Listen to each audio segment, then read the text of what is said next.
any career path, you really just need initiative, and that can't be taught.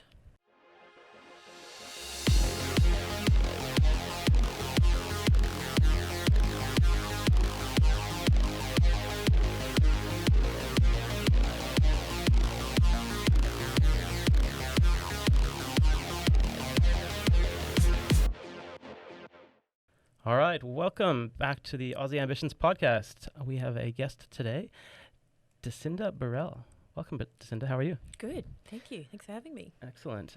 Yes, we always like to keep busy here, get everyone coming through with, catch them in their moment, their busy times of year. It's heading into Christmas time, and Decinda is an expert in the area of event planning, and she's a creative director in events. So we're going to just touch base and hear a little bit about what she's been up to, and hopefully capture a bit of her story. So welcome. How are you feeling today? I'm feeling great. It's raining. It's beautiful. It can be a little problematic when you're planning events, but yep, there it is. It's coming down. Love the rain. Doesn't happen so often. No, it's to be appreciated. Excellent. Well, this will be a really interesting, hopefully eye-opening and ear-opening discussion. Obviously, this is going on our podcast and our YouTube channel and social media. Really what we wanted to do is just hear about, capture a bit of the, what is the role that you're in. It's quite interesting that you own your own business, you've started your own business, but it sounds to me in our previous chat, it's not necessarily something you identify as a business. It's just more of a feel to it. Maybe there's so I'm interested to hear a little bit more about you. So can you just tell a bit about yourself and what you're doing? Sure. How I got started? Just mainly the business itself. What is the day-to-day of what you do, and what, even you can mention the business name if you want, or just put it in the area of Sure. the areas that you work on. Yeah. Okay. Go for it. Well, yes, I have two companies. The first is a wedding planning and private celebration company called Sugar and Spice Events. The second is Event Society, which focuses more on the corporate event market. It's been an interesting year, obviously, a year like we haven't had in business before. So it hasn't really been business as usual. But day to day, on a normal day, is meeting with clients and helping them to plan either their private celebration or wedding or product launch or gala dinner, Christmas party, that kind of thing. My title as the creative director means that it's my job to imagine the ideas and pass them on to an event manager who manages logistics. So yeah, basically I get employed to dream up spaces that are going to make people feel something. Love that.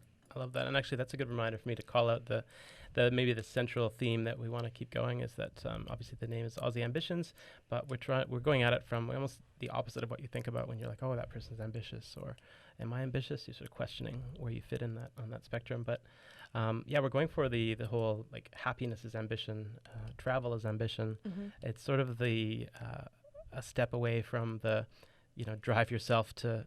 It's almost like giving up the balance. Mm-hmm. So we're hoping to hear that people are pursuing those kind of things, or just how you tackle those kind of things. So would you say that how is your life at the moment? Is it balanced? Obviously, you've got probably a lot of things to think about as the sort of the captain of the ship, right? Sure. Yes, there is always a lot to think about, and probably right now it isn't as balanced as it could be because we've had restrictions have lifted recently, and everyone who wanted to plan an end of year event has gone, right, let's do it. So it's been challenging to fit everything in, a lot more working hours than usual. But yes, in previous times I definitely did get myself to a point where I had a work-life balance, probably even life more than work. And it wasn't always like that in the beginning. I was a slave to the business, but I was happy to be, because I was getting so much gratification from building something from nothing. And then as the years went by, just refining processes, getting the right team together, delegating, understanding what my strengths were and learning about the strengths of other people, that we're not all the same, meant that we could get them into the right roles, refine my role. And as a business owner and director, it's important to give yourself mental space, to not fill up your time with things to do all the time, because it's only in the times that you have space that you see. You might get that sentence dropped into your mind, a thing that you need to focus on, or an answer to a question that you didn't even ask, but that's when your best ideas come. So yes, I was always walking on the beach most mornings. Ooh, that's the dream. Yeah, it is. That's the dream. No, it's true, and that's the reality here, right? You could do that, but it's interesting, again, from my perspective. I've born and raised overseas, but then lived here for 10 years, and the dream was always, I just want to live near the beach, and I want to be able to have that lifestyle accessible. But then, you're still yourself. You've got goals. And you get tempted with things depending on what your interests are, and then it's just a question of balancing the time. So do I do the thing that is cool and chill and like surfing and relaxing on the beach, or I'm pretty excited about this project I'm working on? And then so do you have a bit of that struggle where you're just balancing maybe something you're interested in, so could be in or outside of work, and then something that's maybe good for you, like exercise, mental, just kind of downtime? What do you reckon? I often just will ask myself, if I know there's 3 or 4 things that I should be doing, I just ask myself, what is the thing that you most want to do right now? Because I know as a business owner that there's things I have to do. And if I don't do them, they won't get done, or my business might stumble. So I know that I'm always going to make the right decision as far as my business is concerned.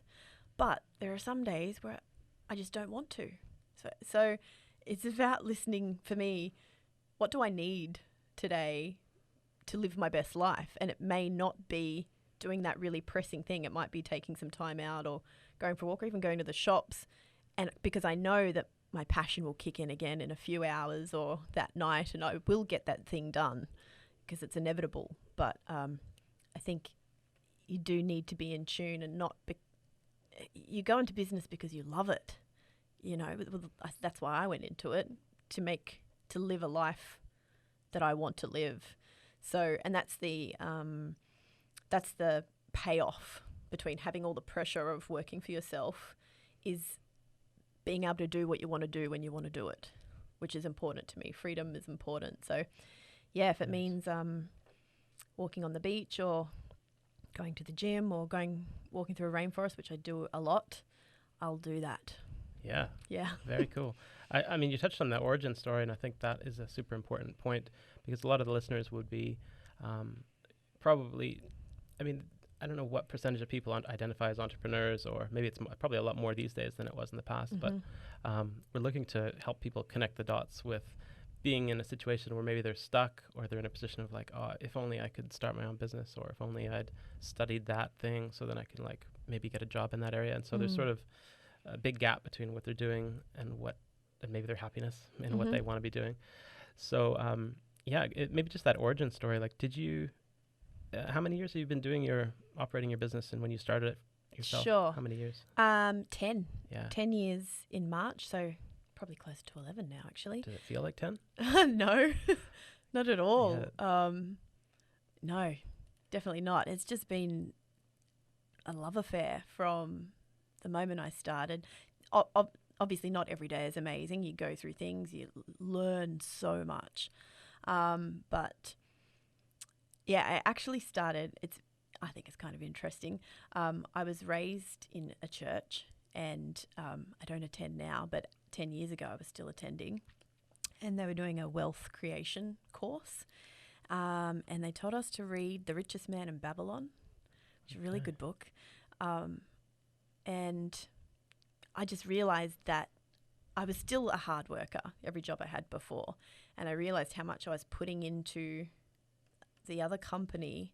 And if I was going to put the same effort into something I was doing, what would the payoff be? And the lady taking the course said, write down something that you enjoy doing. And by the end of the week, you're going to have made a business out of it. And I wrote, I like to set tables, because I really did love setting tables. And that was the beginning. Then from there, I thought maybe I could make a business out of setting tables. And I had already been involved in the events industry in another capacity. And it was like I just turned 30 and balls were dropping everywhere. It was a time of incredible personal growth, and I just became obsessed. I'm going to start a wedding planning company. I want to design events, and I wanted to do the whole thing, plan them from concept through to completion stages. So I just started like that, and had no money at all. Had a house with a big mortgage, and had one of the first iPhones, I think about 10 years, one of the first iPhones. Didn't have a home computer, had nothing. And every night I'd sit on the couch and just scroll through the internet. I don't even know if Pinterest was around then, so I don't know how I started, but looking for pictures of amazing events from around the world and dreaming about what I could do, and eventually sold the house to get capital to start the business, and still didn't have a lot, but just everything was just taking what I had at that point and using that, and then taking the next step from there. That's full on. I mean, that's Yeah. we're talking about. It sounds like it's kind of interesting that there was a structure to it. So at least there was somebody that, whether it's business oriented, but they basically gave you a challenge, or by the end of this week, be starting a business. Yeah. And was that almost like you will, because that's the requirement of what we're going to do? They push you in that direction, or is more just an inspirational thing? We're saying, like, by the end of the week, you'll feel inspired to do it. Yeah. No, it wasn't a requirement, like you're going to have to, but I think it was dropping that idea into your head, and letting you know that this is actually achievable. You could be a business owner. Why not? And I can't recall if I had ever thought about it before, because I was really happy in my job that I was doing. Secure, good pay, creative, ticked all the boxes, and I thought I would be doing that for the rest of my life. And then it was just, oh no, I'm going to do this now. Interesting. Yeah. What about that? That's an interesting transition. I just want to capture that moment. So would you have done two things at once? You would have kept the day job and then gradually sort of built up something on the side? Or? I did. So for 2 years, I continued to work full time and just built this on the side as a hobby, I guess.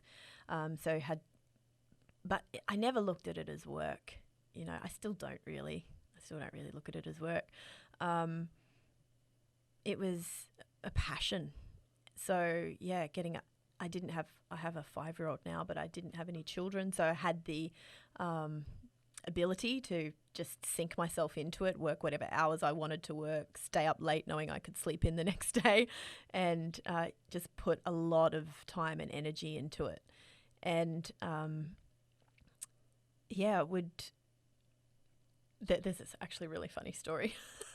Go for it. I think this is funny because I ended up, someone bought me a laptop and I thought, okay, well, I'm just going to tell people that I'm here.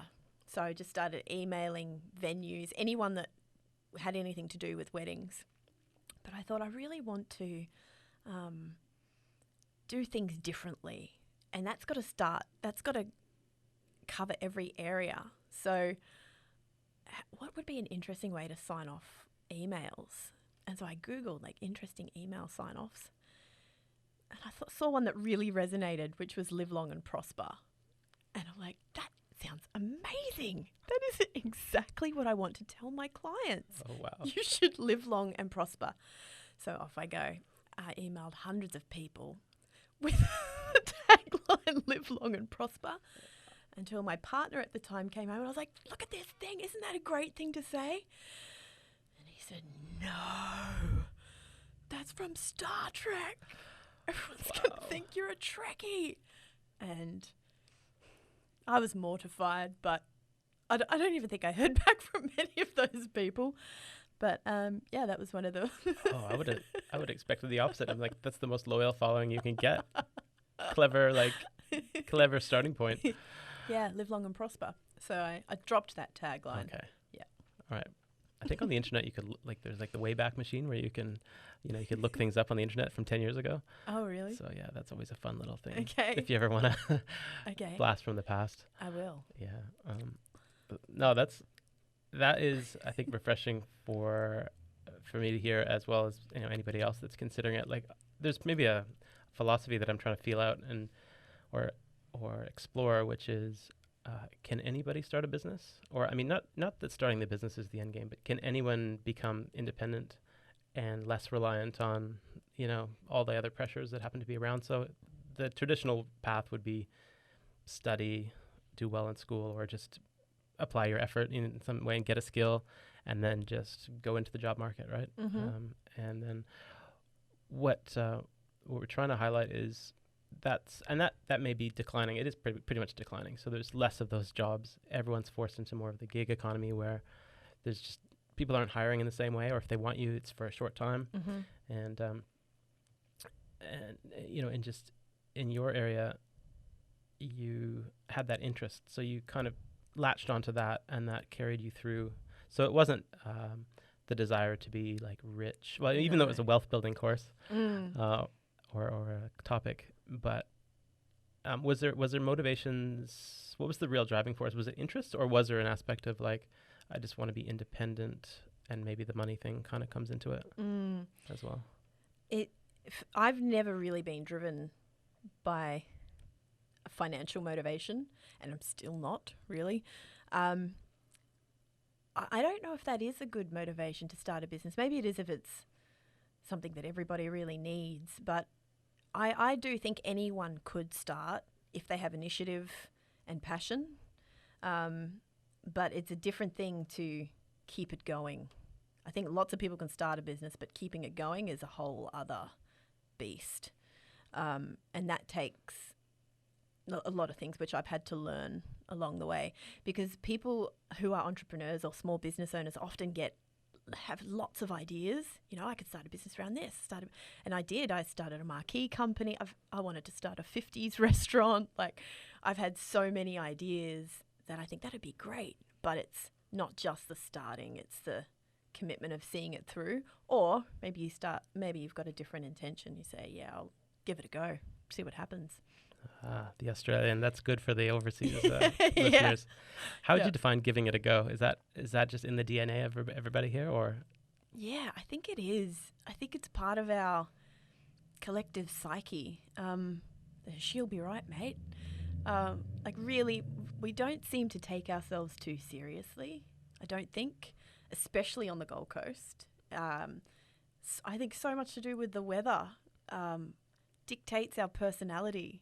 And it's always sunny, like, apart from today and this week. It's always sunny. It's always relaxed. We're quite chilled. And I was like, well, what's the worst that could happen? It's not. There's a lot of assistance for us, so it's never a dire circumstance. If we tried it and it failed, at least we tried. Yep. Then we can move on to something else quite easily. Nice. You hear it a lot in the media, so it's just, and media is different forms these days. But if you're watching the old traditional like television, not people. That's kind of a dying medium these days. But you'll often hear the media story will be, and they had a red hot go, or they'll they just layer that in there as a bit of like a feel good. Yeah, I suppose. But anyway, I kind of put that on you as if you're proud Aussie and like Aussie as and all that. Okay. But like where do you stand from like the cultural perspective? You're born in Australia? I'm actually not. Oh, there you go. Don't hold it against me. But I did move here when I was 8, so I'm more Australian than New Zealand. Okay. Yeah. I was born in New Zealand. Yeah, I guess there's a kinship there. Yeah, and, sure. I think there's an accent difference for anybody that wasn't aware, but it's more and more subtle. Yours is very undetectable, I'd say. Sure. So, but you've been here for X number of years, right? Yes, well, 32 now. Yep. Yeah, 32 years I've lived here. So I did all my schooling here. Yep. And definitely have marinated in the Australian culture. Yep. With British parents too. So Nice. yeah. And how about overseas? Have you done any travel overseas? Yes, I've travelled a bit through Asia, Hong Kong, Japan, Philippines, Thailand. I've been to England a few times because that's my heritage, New Zealand obviously, and the US a couple of times. Wow, that's a lot of flags. Yeah, yeah. Was it out of just living life and just go where you want to go? Was it holiday-based travel, or was it just seeking out, maybe seeing what's out there? Travel is a passion. I want to see everywhere and go everywhere. So more holiday-based. Until this year, in January, I went to hike New Zealand's, oh my goodness, what's it called? Milford Sound. Milford Sound. Was just incredible. So it was a 3 or 4 day hike with a group, but it was so long that there were so many times you're not with the group. So it felt like I was trekking through incredible wilderness with not a soul on earth. It was amazing. So I'm really keen to do more of that when we can travel. How did that come about? Was that something you just put on your list and you were like, I'm going to make time for this and just do it? Yeah, I wanted to do something significant because I turned 40 in January. Yeah. And I wanted to travel solo because I hadn't done that before. And yeah, I just wanted to get out kind of into a wilderness atmosphere and know that I was safe and not completely alone, but alone enough that I wasn't traveling with anyone else. So yeah, I went by myself and stayed in a hostel for the first time at 40 years old. Oh, what an eye opener! Absolutely. Yeah, it was awesome. Any scars from that experience, or that was all? Yes, don't positive? Don't drink strange drinks from Russian men out of a teapot. Oh wow. Yeah. I'm just writing that down. Russian men, teapot. Strange. Stay away. X. So the tea was no good, or the Russians? Whatever was in that tea, I don't know. That's adventure, ladies and gentlemen. No, it's good to hear. Like, again, time can go by quickly.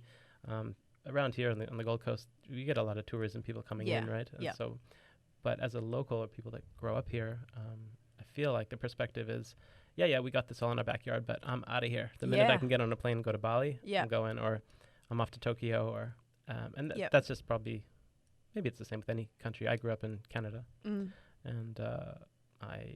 it's a long ways to go back, obviously. Yeah. But I'd rather go to another country before I go back there. Yeah. Just because. Yeah, travel's a big part of our plans. When you finish school, most people, they'll either go to uni or they will get a job in hospitality on the Gold Coast because there's so many, or they take off for a good few years. So it's a big part of the culture. Yeah, that's interesting. And what about like yourself as a person, where you identify with where you are now? Or is the business at a point where you could hand it off to someone else and maybe pursue maybe more of the free time stuff, or is it just the job is you? It's not. I don't want to call it a job, but how you spend your time is who you are, and therefore you're just living every minute exactly how you want. Or would you hand over the business at some point just because you've built it and created it, and maybe there's something else that maybe like a travel business or a little offshoot? I can't see myself ever handing it over, and because it is, I think anyone could plan an event because it's a checklist. The checklist doesn't change, but to design it and imagine it is something else, and that's something that is unique to me. The way that I look at a room and consider the space and how we want people to feel, and that. There are other people who have that skill, obviously, but my two brands have been built basically on my imagination. So I can't imagine handing it over, also because I love it so much, but I could see it working perhaps dualistically with writing. I'm kind of writing a book at the moment. That's generous of you to share anything like, that's coming. Obviously, we'll share all your links, and people can check out where to follow your journey. And just on the and what would the book be about? It's about it's about living an adventurous life, taking an ordinary life and making it extraordinary for you. It may not be extraordinary by other people's standards, but really doing what you want to do and living with purpose and passion as a woman, single, in her 40s, adventures. Don't give away the plot, but fantastic. I mean, you hear about people that get in and create content in some way. So it might be a blog or a vlog or a book. Sounds so next level for me when I hear about people writing books. I'm like, wow, how did they do that? Sure. And how did they ultimately get it done? But I don't know that yet. Is there a baby step with something like that? Like, would you just jot down your ideas and then tuck it away and be like, all right, that's a chapter, I've just got to work it in? I write from experience. So any experience I have, whether it's travel or sadness or joy, I think I just write in a way that people can easily relate to. I can see it writing itself in my head, even like as I'm driving usually. So I can only really write from experience. And so I've just been doing that, jotting it down into Word. And I still don't quite know what the book is about. Like, it's almost like it's writing itself. So at the moment, I'm just recording my experiences. And then I'll see when I feel like it has a message or something worthy to offer people, then it will be finished. And then I'll try to work out how to get it published. But for now, it's just writing. Yeah, fantastic. Makes sense. I mean, obviously just doing it versus postponing it that's where you want to be. Yeah. Whatever medium you may. I mean, we're on a podcast format now. Have you been on a podcast before? No. What's your feel so far? I feel famous. Yeah. Next stop, Joe Rogan. could happen. Just a matter of time. Yeah. It's funny how things can just break out. Like I think where we're at is obviously you've got really actually some deep stories, and I feel like we will have to keep the open invitation to get you back to. But had you considered a video format or something that might be a bit of a daily, I don't know, vlog? Because we want to give some people some examples of how you might start doing a vlog or just a little update on who you are. You obviously have to find that fine line between, do I want to be a public persona? Do I want to be putting myself out there? So once you get over that psychological, either I'm into it or I'm not. Yep. So had you thought about the public aspect of that? Because if you write a book, people will know who you are. Yeah. They'll buy your book. I have thought about They'll that. ask for autographs or an ebook format that they're more from the standpoint of worrying what my parents will think if they read it. I have thought about, would I want to be in the public eye? Because people can be quite cruel online. But I haven't thought about it too much because I don't know if I would ever gain that much attention. But yeah, vlogs, yes. Actually I've thought about it a lot because I would love to get more of a personal face to my business. And I think we think about events and weddings even in a different way perhaps than other people do. And I'd love to convey that message in the right way. And I don't know if it can be done just through text. It's important to hear the texture of a person's voice and the nuances of exactly how I'm talking now to understand the meaning that you can't get from the written word. So, yes, I should be doing vlogs. Well, no pressure. That's just, these are the little opportunities. And again, we look at them as tools, and they may, they might be on trend. If you're on TikTok and you're doing the dance happen to throw your logo out there. There's lots of different Sure. new tools, and they kind of come and go pretty quick. Yeah. Is there anything that really works for you as a business owner? Like, you've got your website, Mm-hmm. and you've got your usuals, or Facebook page and Instagram, and Yep. out of those, is there one that's the main one that you couldn't live without? Yeah, well, SEO is the main driver for new inquiries. Facebook, I was very active on in the beginning, but not so much now. It's actually an area I need to pick back up again. It's on the next year to-do list.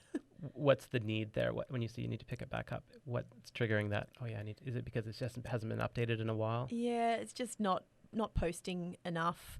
I think if you look at a business and they haven't posted something for 6 months, you just wonder, are they still in operation? They could still have the website, but it's hard to tell from the website. Things aren't date stamped. So it's the same with Instagram. I think it's just important you kind of have a coverage over all of those things. But it's also very time consuming to do it properly, which is why there's people that do that. It's just about the time, really. Yep, nice. And then maybe back for if there's aspiring event planners, wedding planners, corporate event planners in that space. Do you feel that that's a really fleshed out career path? Like, could someone really get their hands on and do that, or is it a dying industry, or is it what are the trends happening in that space right now? I think there's always room. A little more challenging just around what's happened this year because the amount of events has decreased, but we're looking to see that increase again now. I would recommend, we get a lot of interns, and I think hands-on experience is the most important thing for anyone who's trying to decide if it's the right career path.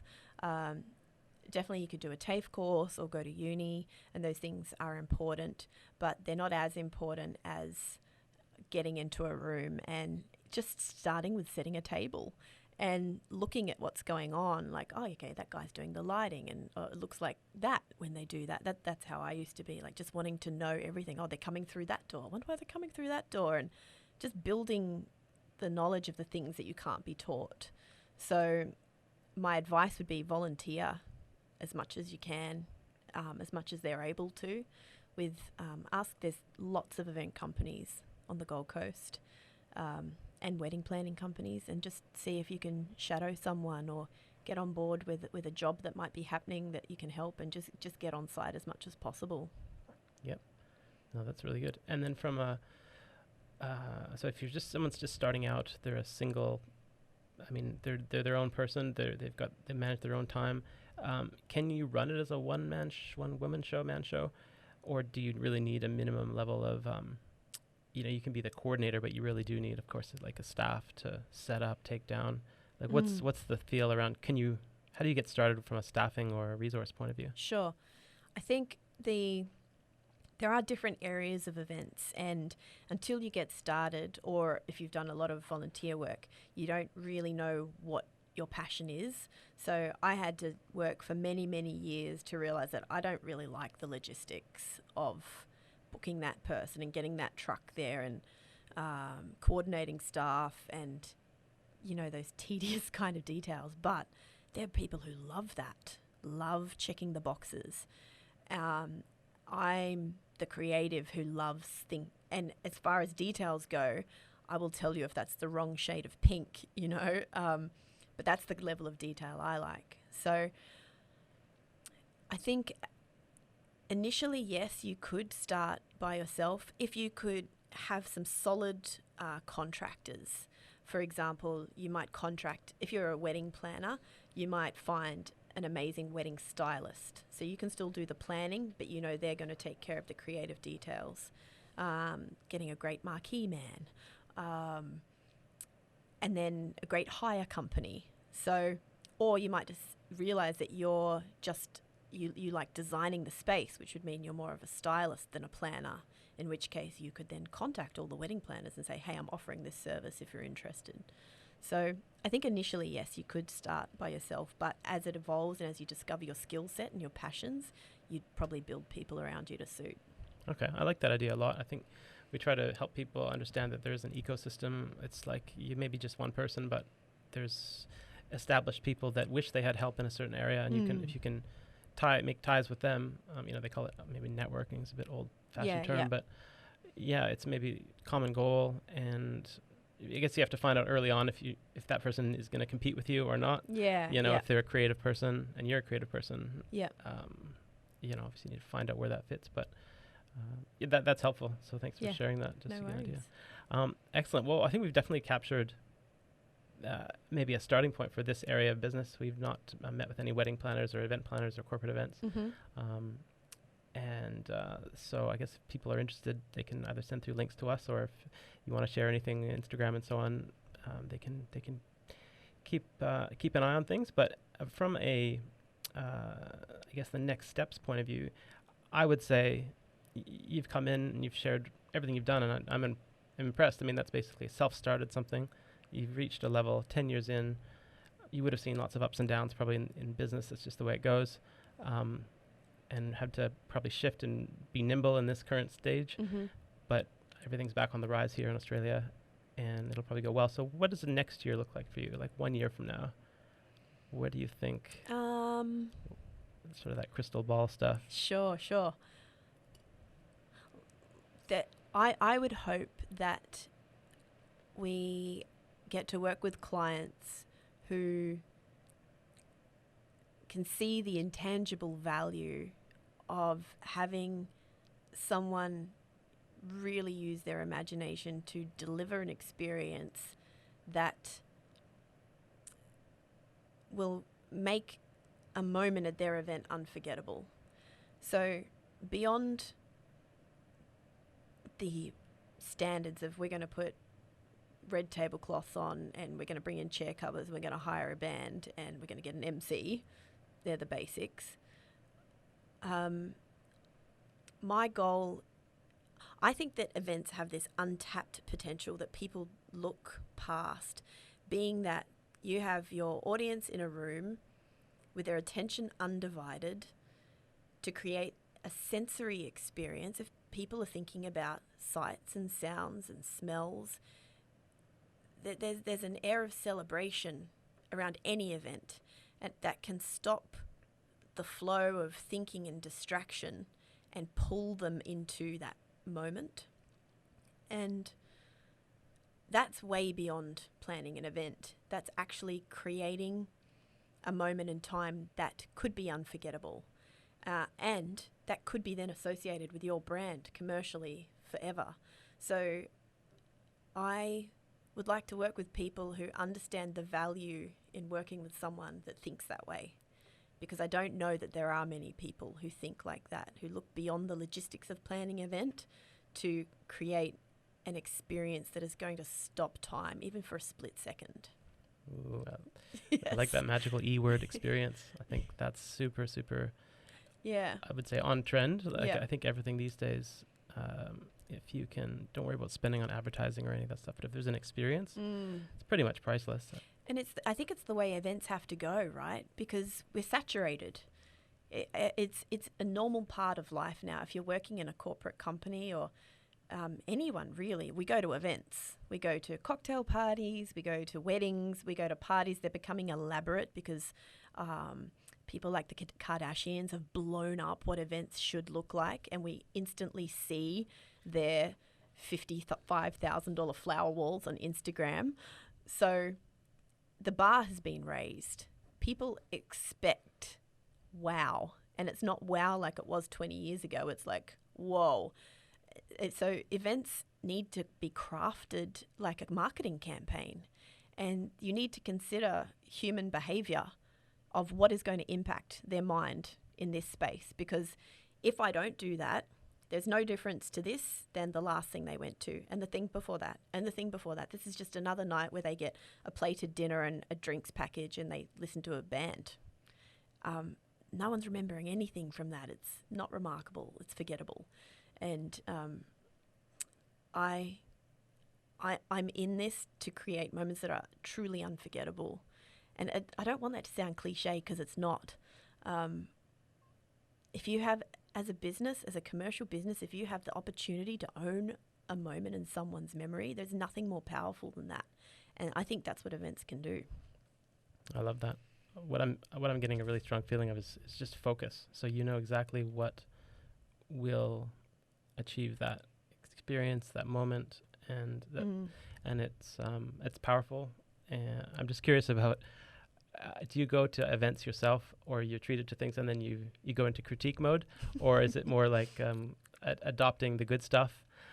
Like you're like, is it more, how would I make this better, or these are some good ideas, I'm going to try to find inspiration from it? Yeah, it's a bit of both. I can't help myself critiquing, but it's not coming from a place of judgment. It's coming from a place of education. Like, okay, I've seen how they did that. How would I do it? If we did it like this, maybe that would be better. Or, yeah, that definitely didn't work. How can I make sure I don't do it like that? Or, wow, really, that was really cool. I loved how they did that. How can we implement that, or change it a bit to make it our own? Or could that fit into anything else we're doing? So, yeah, I do attend a lot. That's very cool.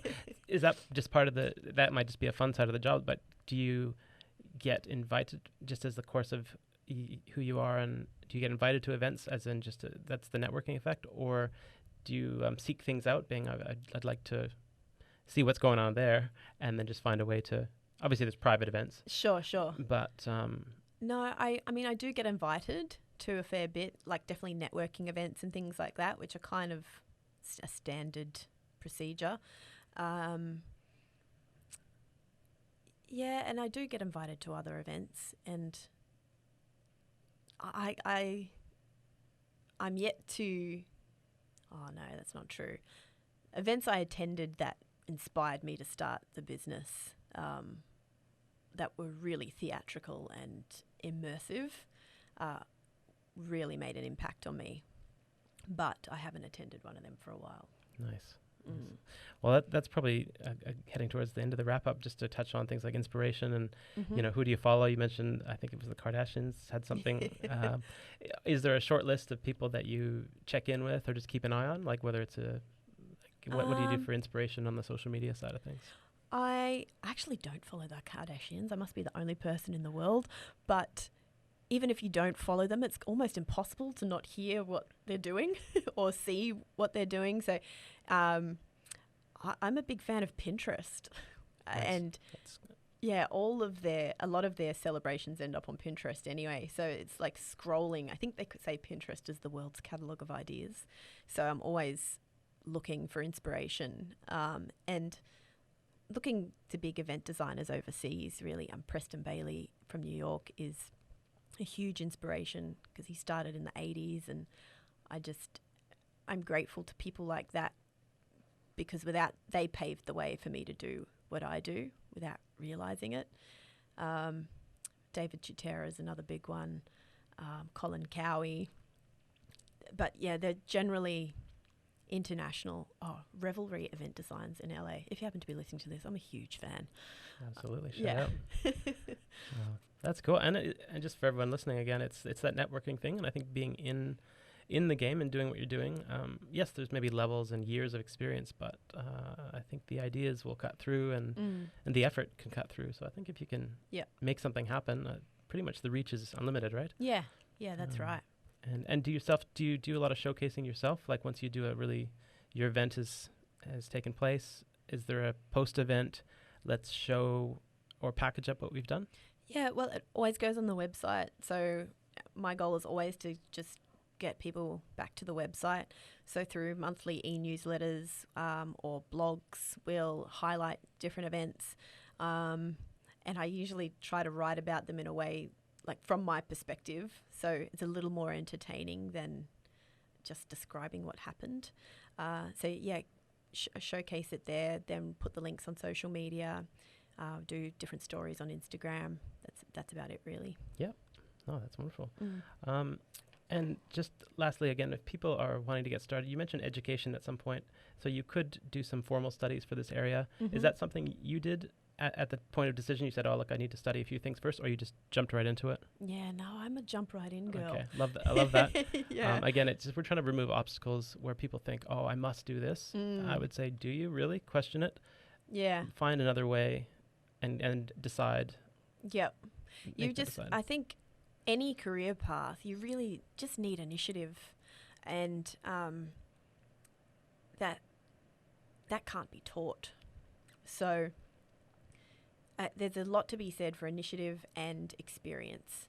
So if you can get in, see what you like, get your hands dirty, even if it's just casually to set up and pack down events on a weekend or a weeknight, it's invaluable. And I personally would put more weight on that than a university degree for my business, personally. Yep. No, that's been super helpful. Well, really appreciate your time. No worries. Yeah, I guess just if there's anything you'd like to share, obviously this will be shared around the Gold Coast and Australia. Local businesses and things will be interested, so they can check out your website. Yes. You want to tell us what that is? Sure. So all the w's.eventsociety.com.au or all the w's.sugarandspiceevents.com.au. That's wonderful. Well, excellent. Really appreciate your time. And Thanks for having me. Yeah, we'll check back and hopefully keep up to date with what you're working on. Okay. Thanks again. Thank you. All right. Bye-bye. Bye.